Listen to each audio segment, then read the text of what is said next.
ආයිබන් සෙලදනම් බොහොම ආදරෙන් පිළිගන්නවා සුන්දර දකුණු කොරියාවට කොරියන් ලයිෆ් විත් නාම YouTube channel එකෙන්. ඉතින් අද දවස් මම ඔයගලන්ට කියලා දෙන්න යන්නේ කොරියාව මොන වගේ රටක්ද කියන එක.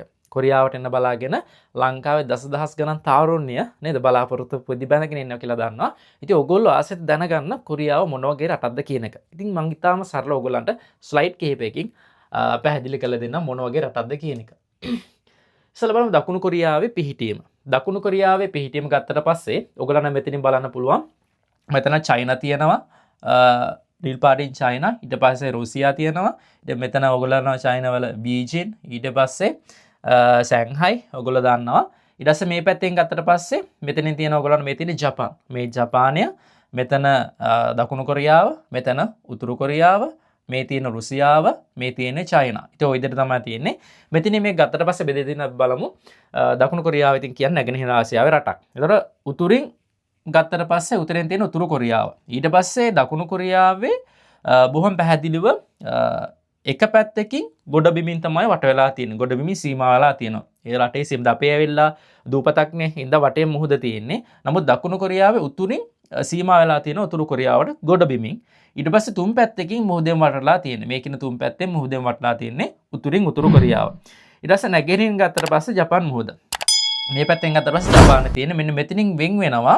මෙන්න මේකින දූපතක් තියෙනවා සුසීමා කියලා. එතන මේකින මෙතනින් කොරියානු සමුද්‍ර සංධියත් එක්ක මෙතනින් වෙන්වීම සිද්ධ වෙනවා. මේකින සුසීමා කියන දූපතයි තියෙන්නේ ජපාන් වලට. එතකොට මෙතනින් මේ පැත්ත ජපාන්, මෙතනින් උතුරින් උතුරු කොරියාව, ඊට පස්සේ මේ පැත්තෙන් ගත්තට පස්සේ කහ මුහුද චයිනා වල. එතකොට ඕක කියන විදිහට තමයි මේක වෙලා තියෙන්නේ. මම හිතන පැහැදිලි වෙන්නේ නැති. එතකොට දකුණු කොරියාව කියන්නේ මෙන්න මෙතන තමයි තියෙන්නේ. ඔයගොල්ලෝ පැය 8ක ගමනක් නේද? පැය 8ක් 8යි කාලත් අතර ගුවන් ගමනකින් පස්සේ ඔයගොල්ලෝ මෙන්න මෙතෙන්ට මෙන්න මෙතන තමයි සෝල් තියෙන්නේ. සෝල් වල තමයි ඉන්චොන් එයාපෝට් එක තියෙන්නේ. ඊට පස්සේ මේ තියෙන නැවතත් චයිනා, රුසියා, උතුරු කොරියාව, ඒ වගේම ජපාන්, මේ තියෙන්නේ කොරියාව. ඔන්න විදිහට තමයි කොරියාව පිහිටලා තියෙන්නේ. ඊට පස්සේ බලමු නැවතත් මේ විදිහට ගත්තට පස්සේ දැන් අපි ලංකාවේ පළාත් 9ක් තියෙනවා. එතකොට දිස්ත්‍රික් ගත්තට පස්සේ 25ක් තියෙනවා. ඊට පස්සේ පළාත් සභා, ප්‍රාදේශ සභා, ප්‍රාදේශීය ලේකම් කාර්යාලය, ග්‍රාම සේවා සම් මේ විදිහට බෙදිලා යනවානේ. අන්න ඒ වගේ කොරියාවේ ප්‍රධාන වශයෙන් ගත්තට පස්සේ පරිපාලන කොට්ටාස 17කට බෙදලා තියෙනවා. පරිපාලන කොට්ටාස 17ක් මේ ඉස්සරහට අඩු වැඩි වෙන බලන් වෙනස් වීම වෙන්න පුළුවන්. ඒක කොහොමද ඒ අවස්ථාවත් එක්ක වෙනස් වෙන්න පුළුවන්. ඊට පස්සේ කොරියාව ගත්තට පස්සේ සම්පූර්ණ මේ භූමිය ගත්තට පස්සේ තැනතලා භූමියක් නෙමෙයි කඳු සහිත භූමියක් තියෙනවා. ඒතකොට හැම තැනම තියෙන කඳුම තමයි. කඳු සහිත භූමියක් තමයි තියෙන්නේ. ඒතකොට ලංකාවේ තියෙනවා ප්‍රධාන ගංගා 4ක් නේද? මහවැලි, කැලණි, කළුවලවේ යන ගංගා, සමනල කන්ද, මුදුනේ සිට පැනනංගා කියලා කියනනේ. ඉතින් ඒ වගේ කඳු සහිත භූමියක් තමයි දකුණු කොරියාවේ තියෙන. ඒතකොට මේ කඳු වලින් ගලා යන ජල උල්පත් හරහා නේද ගංගාවක් නිර්මාණය වෙනවා. ඉතින් ඊට පස්සේ ඒ වගේ විදිහට ගත්තට පස්සේ දකුණු කොරියාවේ ප්‍රධාන වශයෙන් ගංගා 3ක් තියෙනවා. ඊට පස්සේ දකුණු කොරියාවේ ගිනි කඳු 2ක් තියෙන බව සඳහන් වෙන එකක් තාම සක්‍රිය නැහැ. ඒක ලොකු ප්‍රශ්නයක් වෙන්නේ නැහැ. හරි ඊට පස්සේ බලමු ඊළඟ කාරණා ගත්තට පස්සේ දකුණු කොරියාවේ ජනගහනය. දකුණු කොරියාවේ ජනගහනය ගත්තට පස්සේ දකුණු කොරියාව කියන්නේ සම්පූර්ණ කොරියානු ජාතිකයන් ඉන්න රටක්. ඒතකොට අපේ ලංකාව කියන්නේ සිංහල භාෂාව කතා කරන නේද? ශ්‍රී ලාංකිකයන් කියලා අපි හඳුන්වන්නේ. ඒතකොට තවත් භාෂා කතා කරන ඉන්නවා. ඉතින් කොරියාවෙත් ඒ වගේම තමයි. නමුත් සිංහල භාෂාව කතා කරන රටක් විදිහට තියෙන ලංකාව විතරයි. කොරියානු භාෂාව කතා කරන තියෙන කොරියාව විතරයි. නමුත් කොරියාව වෙනත් භාෂා කතා කරන ඉන්න වගේම වෙනත් රටවල කොරියානු භාෂාව කතා කරන ඉන්න පුළුවන්. හරියට අපි ලංකාවේ සිංහල භාෂාව කතා කරන අය කොරියාවට ඇවිල්ලා ඉන්නවා වගේ. right. ඒතර දකුණු කොරියාව 2025 දී ජනගහනය 51.7ක් මිලියන 51.7ක් විදිහට සඳහන් වෙනවා. මේව වෙනස් වෙන්න පුළුවන්. ඊට පස්සේ මුළු ජනගහනයම ගත්තට පස්සේ අර කිව්වා වගේ විදේශිකයන් ඇරුණාම සියලු දෙනා කොරියන් ජාතිකයන් විදිහට සඳහන් කොරියානු ජාතිකයන්.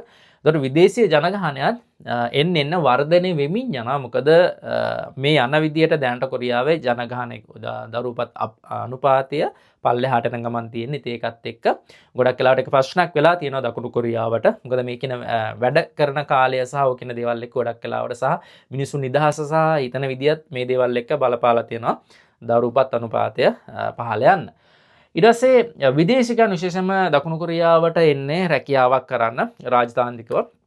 හෝ වෙනත් ක්‍රමවේදයන් ඔස්සේ ඇවිල්ලා කොරියාව රැකියාවක් කරන්න ඇවිල්ලා කොරියාව වීසා මාරු කරගෙන කොරියාවෙම ස්ථිර පදිංචි වෙන බහුතරයක් පිරිසින්නවා මේ වෙද්දී. ඒ වගේම කොරියාව විදේශීය දරුපත් ප්‍රමාණයත් එන්න වැඩි වෙමින් තියෙනවා. ඉතින් ඒකත් එක පැත්තකින් ජනගහනය ඒ වෙනස් වීමට බලපාලා තියෙනවා. ඉතින් අනාගතයේ කොහොම වෙයිද කියන්න දන්නේ නැහැ. දැන් වර්තමාන වෙද්දී බහුතරයක් විදේශීය ජනතාවක් ඉන්නවා. හරි, ඊට පස්සේ ඊළඟ කාරණේ ගත්තට පස්සේ භාෂාව සහ ආගම. දකුණු කොරියාව භාෂාව කියවට පස්සේ ඔයගොල්ලෝ අනිවාර්යෙන් දන්න හැමෝම කොරියානු භාෂාව තමයි කතා කරන්නේ. ඊට පස්සේ හංගල් ඔයගොල්ලෝ ඉතින් කොරියානු භාෂාව ඉගෙන ගන්නයි දන්නානේ. හරි, ඊට පස්සේ කොරියානු භාෂාව. ඒතකොට 1950 සිට රට තුළ ඇමරිකානු ප්‍රයත්නයේ ප්‍රතිඵලයක් ලෙස නොවෙනස්ව හෝ දේශීය භාවිතය අනුව වෙනස් කළ ඉංග්‍රීසි වචන වාක්‍ය ඛණ්ඩ ලෙස භාවිතා කරනවා කියලා කියනවා. ඒකේ ඔයගොල්ලන්ට මෙහෙම පැහැදිලි කරන්න. කොරියානු භාෂාව ඉගෙන ගන්න ඔයගොල්ලන්ට ඉගෙන ගන්න මෙන්න මේ කියන වචන. බොස කියන එක. එතකොට බොස කියන්නේ අපි සිංහලෙන් අපි බස් එකට වචනයක් සිංහලෙන් නෑ නේද? බස් එකට අපි සිංහලෙන් වචනයක් මම දන්නේ නෑ. බස් එක බසය කියලා කියන්නේ. අන්න ඒ වගේ එතකොට බස් එකට බොස කියලා කොරියානු භාෂාවෙන් කියනවා. ඊට පස්සේ බනානා වලටත් බනානා. අන්න ඒ වගේ ඒගොල්ලන්ගේ භාෂාව වලට මේ ඉංග්‍රීසි ඒ පැවැත්ම, ඒ කියන්නේ මුකානුවන්ගේ ඒ ආభాෂයත් එක්ක මේගොල්ලන්ගේ භාෂාවට ඒ කියන වචනත් එකතු වෙලා තියෙනවා. හරි, ඒ වගේ වචන බහුතරයක් තියෙනවා. ඊට පස්සේ දකුණු කොරියාවේ ආගමික නිදහස ව්‍යවස්ථානුකූලව සාහිතික කර ඇති අතර.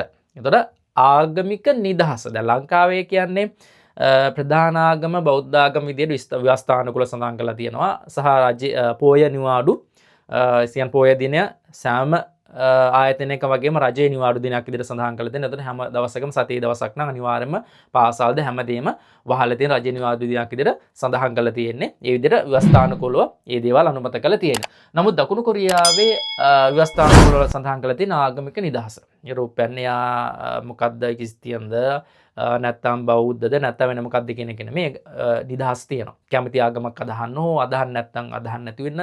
ඒ කියන ඕනම නිදහසක් දකුණු කොරියාවේ තියෙන හින්දා ජාතිවාද නම් මනම් එහෙම ප්‍රශ්න නැහැ. සහ අනිත් දේ තමයි ගොඩ දෙනෙක් ආගම කියන්න යන්නෙත් නැහැ. දැන් පහුගිය දවස්වල මටත් කෙනෙක් හම්බුණා. අපි අලුතෙන් කම්පැනිට ආපු කෙනෙක්. ඊට පස්සේ මම අපේ රටේ නම් බෞද්ධ රටක් අපේ රටේ මෙන්න එහෙම ප්‍රමාණයක් ඉන්නවා මෙහෙමයි කියලා. ඊට පස්සේ මම ඔයාගේ ආගමක් තියෙනවද කියලා. ඊට පස්සේ යා කිව්වා ඔව් මම මේ ආගම අදහන්න කැමති. මම මේ ඉඳලා හිටලා යනවා කියලා. ඉතින් ඊට කලින් යා කිව්වා ආගමක් නැහැ කියන එක. ඒ වගේ ගොඩක් වෙලාවට හැමෝම වගේ බෞද්ධ විහාර ස්ථාන වලට යන විශේෂම බෞද්ධ පන්සල් කොරියාවේ තියෙන කඳු ආශ්‍රිතව. ඒකත් එක්ක කඳුනගින් අනිවාර්යෙන් යනකොට පන්සලට ගිහලා ඇඳලා කරලා තමයි යන්නේ. ඉතින් ඒකත් එක පැත්තකින් විශේෂත්වයක්. ඊළඟට බුද්ධ ආගම, ඒ වගේම කොන්ෆියුසියස් වාදය, ක්‍රිස්තියානි ආගම, ඔය කියන දේවල් කොරියාවේ අඩු වැඩි වශයෙන් තියෙනවා. විශේෂම බුද්ධ ආගම අදහන අය වෙනුවෙන් පොයේ දවස ලංකාවේ නිවාඩුව නැහැ. අපි හැම වැඩ කරන විශේෂම නිවාඩුවක් නැහැ. හැබැයි වෙසක් මාසෙට බුදුරජාණන් වහන්සේගේ ඉපදුන මොකද උපත සිදු වුණා කියන දවස් විදිහට සඳහන් කරන විශේෂ දවසක් විදිහට ඒගොල්ලෝ දවස් 3ක වගේ නිවාඩුවක් තියෙනවා. ඒ වගේම නත්තලටත් දවස් 3ක වගේ නිවාඩුවක් කොරියාවේ තියෙනවා. ඉතින්දා ඒක ප්‍රශ්නයක් නම් තමන් පල්ලියට යන්න ඕනද නැත්නම් පන්සලට යන්න ඕනද එහෙම එකක් ප්‍රශ්නයක් නැහැ. ඒක තමන් කැමති නම් යනවා නැත්නම් නැහැ. ඒ කවුරුවත් ආයමන් වරෙන් එහෙම කතන්දර නැහැ. අම්මා බෞද්ධ කියලා මෙයා බෞද්ධ වෙන්න ඕනෙත් නැහැ. තාත්තා ක්‍රිස්තියානි කියලා මෙයා ක්‍රිස්තියානි වෙන්න ඕනෙත් නැහැ. නැත්නම් වෙන මොකක් හරි ආගමක් කියලා එහෙම ඉන්න ඕනෙත් නැහැ. තමන් කැමති නම් ආගම ඇදුවා නැත්නම් නැහැ. ඒකේ නිදහස තියෙන හින්දා ප්‍රශ්නයක් වෙන්නේ නැහැ. ඊළඟ කාරණා තමයි කොරියාවේ දේශගුණය. කොරියාවේ දේශගුණය ගත්තට පස්සේ ඔයගොල්ලෝ දන්නවා කෙලින්ම කොරියාවේ ඍතු හතරම සක්‍රිය රටක්. සීත කාලය, වසන්ත කාලය, ගිම්හානය මේ හැමදේම තියෙන රටක් තමයි දකුණු කොරියාව කියලා කියන්නේ. ඊට සීත දේශගුණය ගත්තට පස්සේ සීත කාලය ගත්තට පස්සේ උෂ්ණත්වය ඍණ 6.9 සිට 3.6 දක්වා වෙනස් වෙන පිටට අඩු වෙන්න පුළුවන්. ඔය විදිහට ඍණ ගණන් වලට යන්න පුළුවන්. ඒ වගේම රස්න කාලය ගත්තට රස්න කාලයේ උෂ්ණත්වය සෙල්සියස් අංශක නේද 19.7 ඉඳන් 26.7ක් කියන එක. ඉතින් මේ වෙනස් වෙන්න පුළුවන් මේ කියන ගණනය කිරීම. ඔය විදිහට උෂ්ණත්වය ඉහළ යන්න පුළුවන්. මට දැනෙන විදිහට ඉතින් කොරියාවේ වැඩිපුර කාලයක් තියෙන්නේ සීත කාලේ විදිහට තමයි සඳහන් කරන්නේ. රස්න කාලේට තම රස්නේ. ඉතින් මේ රස්නේ සාමාන්‍ය මාස දෙක තුනක වගේ කාලයක් තමයි උපරිම තියෙන්නේ. ඉතින් ඒ කාලේ වැස්සක් තියෙනවා. ඉතින් ඒ හින්දා ප්‍රශ්නයක් වෙන්නේ නැහැ. හරි. ඉතින් ඒ දේශගුණ ඉතින් ඊටාම හොඳ ජීවත් වෙන්න ඊටාම හොඳ දේශගුණක්. ඒ වගේම තමයි තව දෙයක් සීත කාලය කියන්නේ කොරියාව දැන් මේ කාලේ සීත කාලේ පටන් ගන්නනේ. මේ කාලේට දවල් අඩුයි. ඒ කියන්නේ එළිය අඩුයි. හවස 4:00 වෙන ගන්නකොට ලංකාව වගේ කලවර වෙන ගන්නවා. උදේ ඉරෙලිය වටනකොට උදේ 7 වගේ පහ වෙන ගන්න. ඉතින් ඔය වගේ අඩු කාලයක් තමයි තියෙන්නේ දවල් එළිය. රස්න කාලයට ඇවිල්ලා දවල් කාලය අඩුයි. ඒක කළුවර කාලේ ඒ කියන්නේ රාත්‍රී කාලේ අඩුයි. එතකොට රෑ 7 8 වෙනකන් දවල් එළිය තියෙන උදෙත් ඒ වගේ. ඉතින් පාන්දර 3 4 5 වගේ වෙද්දි එළිය වැටෙන්න ගන්නවා. ඉතින් ඔය වගේ වෙනසක් තියෙනවා. ඊළඟට දකුණු කොරියාවේ ආර්ථිකය. දකුණු කොරියාවේ ආර්ථිකය ගැන පස්සේ ලෝකේ ප්‍රමුඛතම නිෂ්පාදකයෙක් විදිහට සඳහන් කරනවා. ඒ වගේම ප්‍රධාන ආර්ථිකයන් 6 අතරට ඇවිල්ලා තියෙනවා මේ වෙද්දි. ඒ වගේම දකුණු කොරියාව 21 වන සියවසේ. ඒ කියන්නේ දකුණු කොරියාව කලින් තිබ්බේ කෘෂිකාර්මික ආර්ථිකයක් විදියට. ඉතින් 21 වන සියවසේදී සම්ප්‍රදායික කෘෂිකාර්මික සමාජයේ සිට ලෝකේ වඩාත්ම කාර්මීකරණය වූ රටවලින් එකක්. ඒතර 21 වන සියවසේදී අර අපේ වගේ තියෙන කෘෂිකාර්මික රටක් කියලා අපි කියන්නේ. ඒ විදියට ඒ කෘෂිකාර්මික ඒ ආර්ථිකයෙන් වෙනස් වෙලා ඉතින් කාර්මීකරණයට ඉතා ඉක්මනින් ලක් වුණ රටක් විදියට දකුණු කොරියාව සඳහන් කරන්න පුළුවන්. ඉතින් ඒක ආවේ කොහොමද කියලා බලන්න පුළුවන් ඉස්සරහට. ඊට පස්සේ 1960 ගණන් වලින් තමයි මේ පරිවර්තනය වෙන්නේ. විශේෂයෙන් ගත්තට පස්සේ 1970 ගණන් වල යකඩ සහ වානේ, ඒ වගේම රසායනික ද්‍රව්‍ය. ඉතින් මෙන්න මේවා ආශ්‍රිත යකඩ වාන් රසායනික ද්‍රව්‍ය මෙන්න මේවා ඔස්සේ කර්මාන්ත ගොඩන ගන්න ගත්තා. විශේෂයෙන් මෝටර රථ, ඉලෙක්ට්‍රොනික උපකරණ, ඒ වගේම තොරතුරු තාක්ෂණ ඉතින් ඕකින දේවල් වැඩි දියුණු කරන්න ගත්තා. ඉතින් 1970 ගණන් වෙද්දි. ඉතින් ඔය විදිහට තමයි දකුණු කොරියාවේ ආර්ථිකය ඉදිරියට එන්න ආවේ. ඊට පස්සේ දකුණු කොරියාවේ ප්‍රධාන අපනයන කර්මාන්ත අතර අර්ධසන්නායක, ඒ වගේ මෝටර රථ සහ නැව්. ඉතින් මේ ළඟදී හයුහුන්ඩා ආයතනයේ නැව් 5000ක් ලෝක පළවෙනි වතාවට නැව් 5000ක් හදපු රට බවට දකුණු කොරියාවපත් වුණා. ඉතින් ඒ කියන්නේ ඔයාලා හිතන්න මොනතරම් නිෂ්පාදන ශාස්ත්‍රයේද දායකත්වයක් දක්වනවද කියන එක දකුණු කොරියාව කොයිතරම්නම් රැකිය අවස්ථාවන් බිහි වුණාද සහ ආර්ථිකයට මොනතරම් දායකත්වයක් දක්වනවද කියන එක. ඊට පස්සේ දකුණු කොරියාව අනිත් ප්‍රධාන කර්මාන්ත විදිහට ගන්න පුළුවන් ඉලෙක්ට්‍රොනික උපකරණ බහුතරයක් තියෙනවා. ඉතින් මේකත් Samsung මේ බෝඩ් එකත් Samsung එකක්. ඉතින් ඒ වගේ ඉතින් ලංකාවේ දන්නා නේද? ෆ්‍රිජ් එකක් ගත්තා Samsung වෙන්න පුළුවන්. එළිය නවත්තලා දෙන කාර් එකක් කියා වෙන්න පුළුවන්. ඉතින් වගේ ගොඩාක් දේවල් ෆෝන් Samsung හැමදේම නේද? ඊට පස්සේ රසායනික ද්‍රව්‍ය සහ වාහන ඉතින් මේ වගේ දේවල් කොරියානු ආර්ථිකයේ විශේෂ සම්දිස්ථානයන්. ඒ වගේම කොරියාවේ ප්‍රධාන සමාගම් Samsung, LG, Kia, ඉතින් Hyundai ඉතින් මේ වගේ ප්‍රධාන සමාගම් ලෝකේ ජනප්‍රිය සමාගම් කොරියාවේ තියෙන මේවා බිහි වෙලා තියෙන මේ වගේ තවමත් නිෂ්පාදනයන් කරගෙන යනවා සහ ඉස්සරහට තවදුරටත් අලුත් නිෂ්පාදනයන් ඉදිරියට අනිවාර්යෙන් ඒවි. ඊට පස්සේ ඊළඟ කතන්දර තමයි කොරියාවේ ආහාර සංස්කෘතිය. කොරියාවේ ආහාර සංස්කෘතියට ගත්ත පස්සේ ආහාර වර්ගات කොරියාවේ කියන අපි හාන්සික් කියලා කියන කොරියානු ආහාර වලට ආහාර විශාල ප්‍රමාණයක් තියෙනවා. ආහාර ගත්තට පස්සේ ඒක කාලි ඉවර කරන්න බැරි තරම් කොරියාව කොච්චර කාලයකට ඒ තරම් ආහාර වර්ග කොරියාවේ තියෙන. ඊටාම රස එකකට එකක් රස වෙනස්. ඊටාම ලොකු සංකලනයක් තියෙන රස වෙනස්. ඉතින් හැඩය මේ හැමදේම වෙනස්. මාර රසවත් කැම තියෙන රටක් තමයි දකුණු කොරියාව කියලා කියන්නේ. ඉතින් කොරියානු ආහාර නොතාන්සික් ප්‍රධාන වශයෙන් ගත්තට පස්සේ කෑම එකේ තියෙන බත්, ඒ වගේම සුප් එකක්, ඒ වගේම නොයිකුත් වර්ගයේ එළවලු, ඒ වගේම මස් ගත්තට පස්සේ විශේෂයෙන්ම ඌරු මස් තාම ජනප්‍රියයි. ඒ වගේම හරක් මස් සහ කුකුල් මස් ඕකින ප්‍රධාන වශයෙන් ඕකින තුන තමයි ආහාරයට ගන්න. විශේෂයෙන්ම ඌරු මස් තමයි වැඩිපුරම ආහාරයට ගන්න. ඒ වගේම මුහුදු ආහාර වලටත් විශේෂ අවස්ථාවක් දීලා තියෙනවා. විශේෂයෙන් මේගොල්ලන්ගේ ආහාරවල විශේෂ තැනක් දීලා තියෙනවා මුහුදු ආහාර වලටත්. ඒ වගේම කිල්කොරියම්සික්, ඒ කියන්නේ වීදි ආහාරත් කොරියාවේ ජනප්‍රිය සංස්කෘතියෙන් එකක් විදිහට සඳහන් වෙන මේ වීදි ආහාර. තාම මේව පෙළියට ගියාට පස්සේ එකට එකක් රස වෙනස්, එකට එකක් හැඩ වෙනස්, මාරම ලස්සන සුන්දර අත්දැකීමක් ගන්න පුළුවන්, මාර රසවත් අත්දැකීමක් ගන්න පුළුවන්. ඔය කියන කිල්කොරියට ගියාට පස්සේ මාර රස කෑම හම්බ වෙනවා. ඉතින් ඔයගොල්ලන්ට කොරියාවට ආවට පස්සේ මේ දේවල් කාලා අත්විඳින්න පුළුවන්. ඊට පස්සේ ඊළඟ දවසේ කොරියාවේ K-pop කියන එක ඔයගොල්ලෝ දන්නවා. ඊටාම ජනප්‍රියයි කොරියාවු සංස්කෘතිය. මේක වෙනම සංස්කෘතියක් බවට පත් වෙලා තියෙනවා. ඉතින් කොරියාව ලෝකයේ ජනප්‍රිය වෙන්නත් සහ විශාල ආදායම් මාර්ගයක් ලබන්නත් මේ කියන K-pop අනිවාර්යෙන් ජනප්‍රියලා තියෙනවා. නව රැල්ල කියන එක.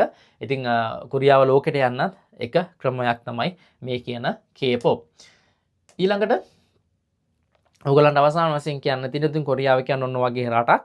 ඉතින් ඔයගොල්ලන්ට පැහැදිලි වෙන්නේ නැති කෘෂිකාර්මික ආර්ථිකයක ඉඳලා ඉතින් ඉතාම ඉක්මනින් කාර්මීකරණය වුණ විශේෂයෙන්ම නැව්, මෝටර රථ, ඒ වගේම ඉලෙක්ට්‍රොනික උපකරණ. ඉතින් මෙන්න මේවා නිෂ්පාදනය කරන ඉතාම ගුණාත්මක භාවයෙන් නිෂ්පාදනය කරන ඉතාම ඉක්මනින් ලෝකයේ පළවෙනි ආර්ථික කරා යන්න පුළුවන් ඒ හැකියාවක් තියෙන රටක් විතර දකුණු කොරියාව හඳුන්වන්න පුළුවන්.